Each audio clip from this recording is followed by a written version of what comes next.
Bienvenidos a todos a la segunda clase sobre la fonética.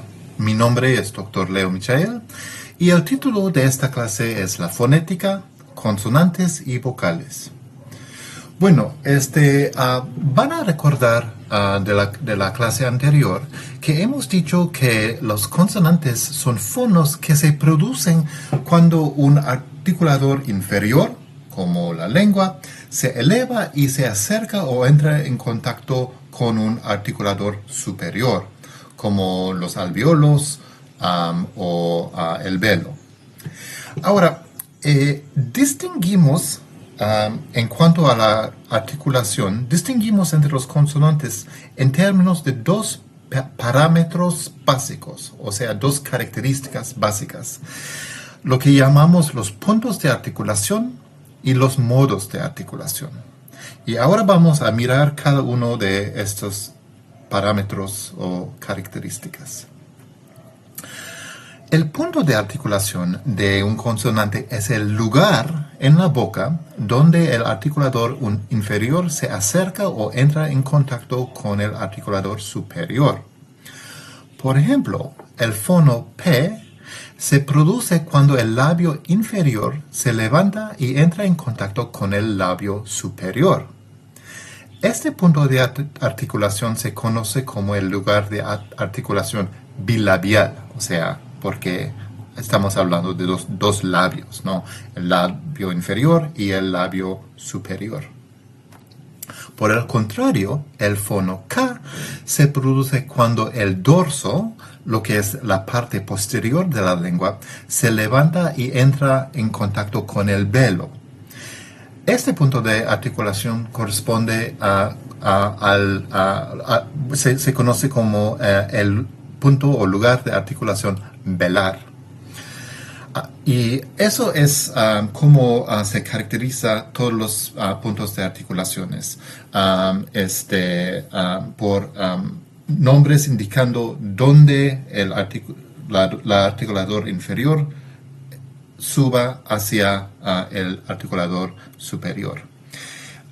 Y de ahí tenemos un listado de los varios lugares o puntos de articulaciones. Ya hemos mencionado el punto de articulación bilabial, y esto es, como hemos dicho, cuando el labio inferior acerca al labio superior, por ejemplo, en la P.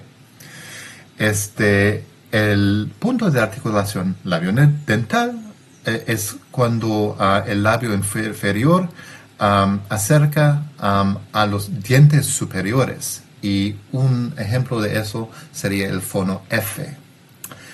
De ahí llegamos a lo que llamamos el punto de articulación dental. Y esto es cuando el ápice de la lengua, siendo el articulador inferior, sube o se eleva, mejor dicho, y acerca a los dientes superiores. Como por ejemplo en el sonido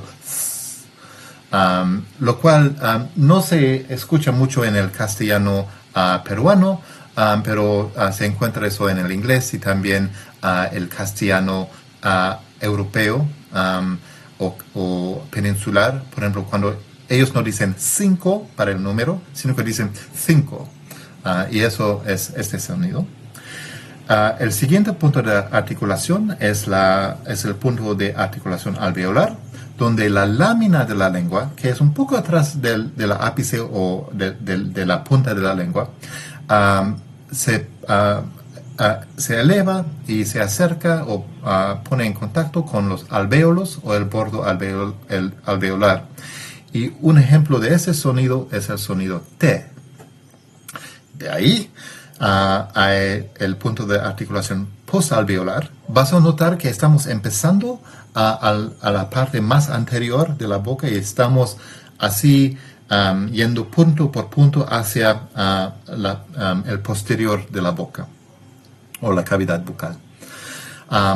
Entonces estamos en el punto postalveolar, donde la lámina de la lengua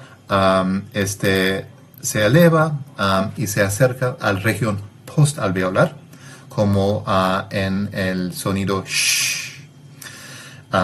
De ahí el punto de articulación palatal, donde la lámina de la lengua acerca al paladar, por ejemplo, en el sonido ña. Casi finalmente es el punto de articulación velar. Ya hemos hablado de eso, donde el dorso o la parte posterior de la lengua se eleva y se acerca o se pone en contacto con el velo, como en el sonido K. Ahora, hay otro punto de articulación que es el punto de articulación glotal, que se eso es involucra las cuerdas vocales, así que ese punto de articulación no está en la boca, sino que involucra a las cuerdas vocales, por ejemplo en el sonido ja, ja. También el sonido a. Eso también es glotal. Y estos articuladores, esta articulación involucra las dos cuerdas vocales, lo cual no son inferiores y superiores porque no están en la boca, y por eso están en paréntesis, como se ve en la tabla. Bien. Entonces, hasta el momento hemos hablado sobre los puntos de articulación, o sea, dónde en la boca la articulador inferior se acerca o se pone en contacto con un articulador superior. Pero aparte de los puntos de articulación, también hay los modos de articulación. Y esto implica cómo, en qué manera la articulador inferior interactúa con el articulador superior. Y vamos a ver primero unos ejemplos. Por ejemplo, uno de los modos de articulación muy importantes es lo que se llama el modo oclusivo. Ahora, en la producción de consonantes oclusivas, o sea, consonantes que tienen este modo de articulación, los articuladores superiores e inferiores entran en contacto, tocan, bloqueando completamente el flujo de aire a través de la cavidad bucal. O sea, momentáneamente, seguro, pero cierra la boca. Por ejemplo, al producir el sonido T, la lengua se presiona brevemente contra los alvéolos, cerrando completamente la cavidad bucal y impidiendo momentáneamente que el aire fluya por los labios. Ata, ata. Si hagas este sonido, la sonida ta, vas a notar que en el momento de articular la T, la boca está completamente cerrada, y esto es la característica del modo de articulación oclusivo. Otro modo de articulación importante es el modo fricativo. Ahora, en el caso de las consonantes fricativas, el articulador inferior se eleva hacia el superior y casi bloquea la cavidad bucal, pero no del todo. Y lo que pasa es que se deja una pequeña abertura por la que el aire continúa fluyendo, produciendo un sonido sibilante. Por ejemplo, en el caso del fono S, la lengua eleva hacia los alvéolos, dejando un pequeño espacio o abertura por donde pasa el aire. Es una pequeña abertura y eso es lo que produce este sonido sibilante, porque el aire está pasando por esta pequeña abertura. Entonces, ahora nada más voy a dar un listado de los modos de articulaciones principales. En esta diapositiva tenemos el modo oclusivo, fricativo y nasal. Ya hemos hablado del modo oclusivo y el modo fricativo, así que vamos a hablar del modo nasal. Ahora, en el modo nasal, la boca se cierra por completo, pero el aire continúa a fluir a través de las fosas nasales. Y en la clase anterior hemos aprendido cómo pasa esto. Básicamente el velo se relaja y baja, y eso permite que el aire pase por las fosas nasales. Y eso es el modo de articulación nasal. Y un ejemplo de un sonido nasal, un fono nasal, sería el M, o el N, Bien. Entonces, ahora pasamos al próximo modo de articulación, que es el modo africado. Y ese modo es algo un poco más complejo, porque este modo de articulación tiene dos fases. En la primera fase se produce el cierre completo de la cavidad bucal, al igual que una oclusiva. En la segunda fase, el articulador inferior desciende ligeramente, dejando una pequeña abertura por lo que el aire puede pasar de forma sibilante, al igual que una fricativa. Así que efectivamente un africado es un oclusivo seguido de inmediato por un fricativo. Y un ejemplo de una consonante africada sería el ts, o el t, o el ch.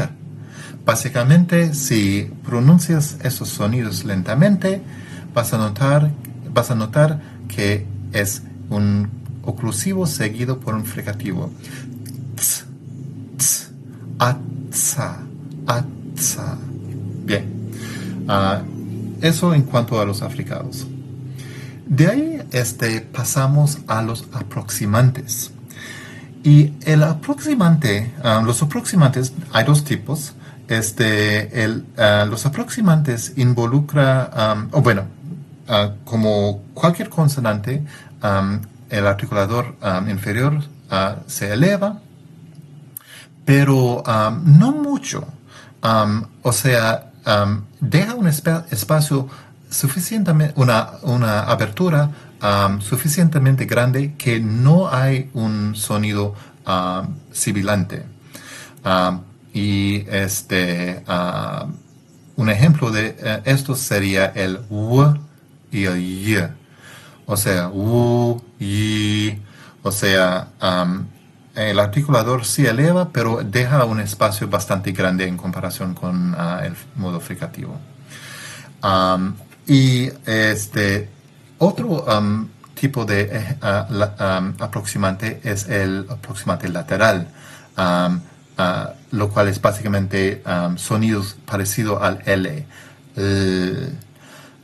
Y la diferencia entre el aproximante central y el aproximante lateral es que en el aproximante central el aire pasa por la parte central de la boca, pero en el caso del aproximante lateral pase por los lados de la lengua, y por eso se llama lateral.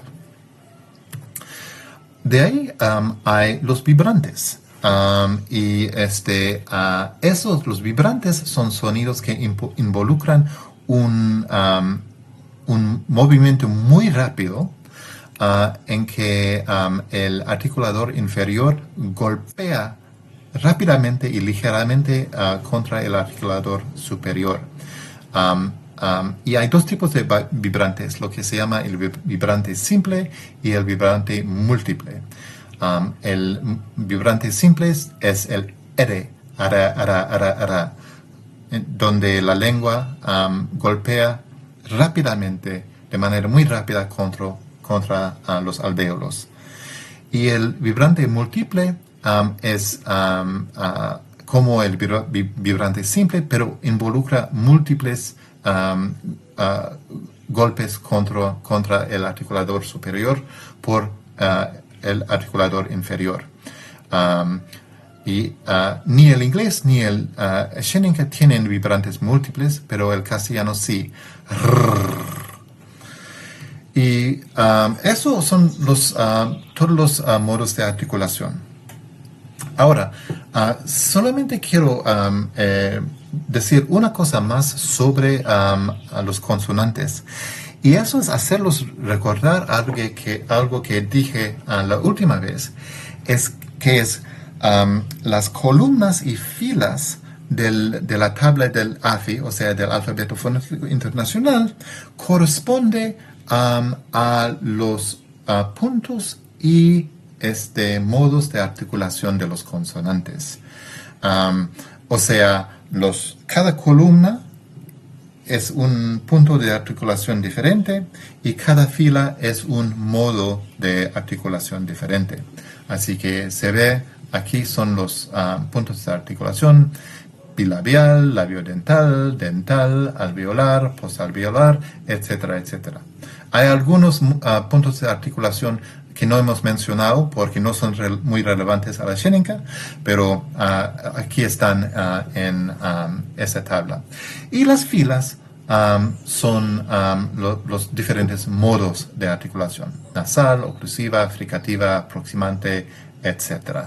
Y también hay unos modos que no son muy relevantes a la Sheninka y por lo tanto no lo hemos mencionado.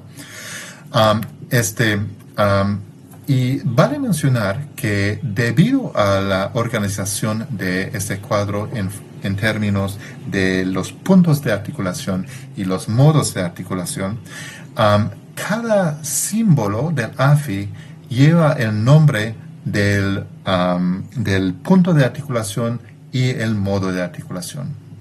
Así que, por ejemplo, el fono B se llama el oclusiva bilabial sonora. ¿Por qué? Aquí está, es oclusiva, en la fila oclusiva, en la columna bilabial y es sonora. Recuérdense que cuando hay pares de elementos como esto, el elemento a la izquierda es sorda y el elemento a la derecha es sonora. Igual, el S sería un fricativa alveolar sorda. Aquí estamos, fricativa, en la fila de fricativa, en la columna de alveolar, y está a la izquierda, lo que implica que es sorda. Bueno, eso es todo en cuanto a los consonantes.